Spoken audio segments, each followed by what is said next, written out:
అందరికీ నమస్కారం అండి. గాయత్రిక హోమ్కి స్వాగతం. కార్తీక మాసంలో ప్రతిరోజు పర్వదినమే. కార్తీక మాసంలో వచ్చే ప్రత్యేకమైనటువంటి రోజుల్లో సంకష్టహార చతుర్థి ఒకటి. ఈ సంకష్టహార చతుర్థిని అంగారక సంకష్టహార చతుర్థి అని కూడా పిలుస్తారు. అంగారక సంకష్టహార చతుర్థి ఎప్పుడు వచ్చింది? పూజ ఏ విధంగా చేసుకోవాలి, ఏ సమయంలో చేసుకోవాలి, ఈ పూజ చేసుకోవటం వల్ల ఫలితం ఎలా ఉంటుంది, ఈరోజు చేసుకోవాల్సినటువంటి పరిహారాలు ఏమిటి అనేదంతా కూడా ఈరోజు వీడియోలో మీతో షేర్ చేసుకోబోతున్నాను. వీడియోని ఎక్కడ స్కిప్ చేయకుండా చూడండి, అలా అయితేనే మీకు డీటెయిల్గా అర్థమవుతుంది. మన ఛానల్ని ఫస్ట్ టైం చూస్తున్నట్లయితే వెంటనే సబ్స్క్రైబ్ చేసుకుని పక్కనే ఉన్న బెల్ బటన్ని యాక్టివేట్ చేసుకోండి. కార్తీక మాసంలో వచ్చే సంకష్టహార చతుర్థి ఎంతో విశేషమైనది.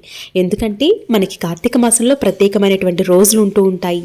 కార్తీక మాసం అంటేనే శివారాధనకి ఎంతో ప్రత్యేకమైనది, అలాగే ప్రీతికరమైనది. అలాగే ఈ కార్తీక మాసంలో ప్రత్యేకమైనటువంటి రోజుల్లో శివుని యొక్క కుమారుడు అయినటువంటి వినాయకుడిని కూడా పూజించుకోవటం అనేది ఎంతో ఎంతో విశేషమండి. అందులోనూ కార్తీక మాసంలో అంగారక సంకష్టహార చతుర్థి రావడం కూడా ఎంతో విశేషం అనమాట. ఈరోజు పూజ చేసుకోవటం వల్ల ఎన్నో పుణ్య ఫలితాలు అనేవి మనకి లభిస్తూ ఉంటాయి. అయితే మనకి ప్రతి నెల కూడా 2 చవితులు అయితే వస్తాయండి. పౌర్ణమికి ముందు, పౌర్ణమికి తరువాత.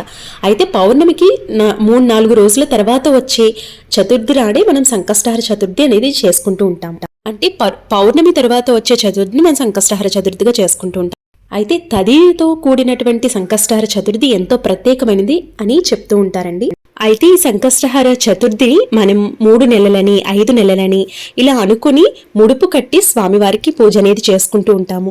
ఈ పూజ చేసుకోవటం వల్ల మీకు ఏదైనా ఒక పని అనేది తలపెట్టినప్పుడు అందులో ఆటంకాలు రాకుండా ఉండటం కోసం చేసుకుంటూ ఉంటారండి. కొంతమంది ఒక ఇల్లు కట్టుకోవాలనుకున్నా, లేదు అంటే ఒక మంచి పెద్ద పెద్ద కార్యక్రమాలు జరపాలనుకున్నా కూడా ఈ పూజని ఆచరిస్తూ ఉంటారు. అలాగే ఇల్లు కట్టుకున్న తరువాత మీరు మధ్యలో ఆటంకాలు ఎదురవుతున్నాయి, మధ్యలో ఆగిపోయింది అనుకున్న వారు కూడా ఇన్ని వారాలు అనుకుని, అంటే ఇన్ని నెలలు అనుకుని పూజ అనేది నిర్వహించుకుని ముడుపు కట్టుకుని స్వామివారిని పూజిస్తూ ఉంటారు. వారి వారి కోరికలు నెరవేరిన వాళ్ళని చాలా మందిని చూసామండి. అలాగే సంకష్టహార చతుర్థి ఎంతో పవిత్రమైనటువంటి పూజ. అది కూడా కార్తీక మాసంలో పూజ అనేది ఎంతో విశేషం అన్నమాట. మనకి ఉన్నటువంటి పెద్ద పెద్ద కోరికలు ఏవైతే ఉంటాయో, పెద్ద పెద్ద కార్యక్రమాలు ఏవైతే ఉన్నాయో అవన్నీ కూడా నిర్విరామంగా కొనసాగటానికి ఈ పూజనైతే ఆచరిస్తూ ఉంటాము. అయితే కొంతమంది ప్రతి నెల కూడా ఈ సంకష్టహార చతుర్థి చేసుకుంటూ ఉంటారండి. మనకి ఉన్నటువంటి ధర్మబద్ధమైన కోరిక ఏదైనా కూడా తప్పకుండా స్వామివారు నెరవేరుస్తారు. ఎందుకంటే సంకష్టహార చతుర్థి వ్రతానికి అంతటి విశేషం అనేది ఉందన్నమాట. ఇంతటి పవిత్రమైనటువంటి సంకష్టహార చతుర్థి 2024 సంవత్సరంలో కార్తీక మాసంలో నవంబర్ 18 3వ సోమవారం రోజున రాత్రి 10 గంటల 6 నిమిషాల నుండి మంగళవారం రాత్రి 9 గంటల 5 నిమిషాల వరకు ఉందండి. అయితే ఈ రోజు నక్షత్రం ఆరుద్ర నక్షత్రం అండి. ఆరుద్ర నక్షత్రం మనకి సోమవారం నవంబర్ 18 సోమవారం 7:28 రాత్రి 7:28 నుంచి ప్రారంభం అవుతుంది. అలాగే మంగళవారం మనకి రాత్రి నవంబర్ 19 మంగళవారం రాత్రి 7:05 నిమిషాల వరకు ఉంటుంది. కాబట్టి మనం సంకష్టహార చతుర్థి కార్తీక మాసంలో నవంబర్ 19వ తారీఖు మంగళవారం నాడు చేసుకోవాల్సి ఉంటుందండి. అయితే సాయంత్రం వేళ పూజ అనేది చేసుకోవటం, అది కూడా ఆరుద్ర నక్షత్రంలో పూజ అనేది చేసుకోవటం అనేది ఎంతో విశేషమైనది. ఆరుద్ర నక్షత్రం అంటే మహాశివునికి ఎంతో ప్రీతికరమైనటువంటి నక్షత్రం కాబట్టి ఇంకా ఆ నక్షత్రంలో పూజ అనేది నిర్వహించుకుంటే అనుకున్నటువంటి ఆటంకాలు, ఏదైనా ఒక మంచి పని తలపెట్టాము అనుకుంటే అందులో ఆటంకాలు లేకుండా చక్కగా విజయాన్ని సాధించవచ్చు. ఈ పూజను ఎవరైనా చేసుకోవచ్చండి. చిన్నవాళ్ళు, పెద్దవాళ్ళు ఎవరైనా కూడా ఈ పూజను చేసుకోవచ్చు.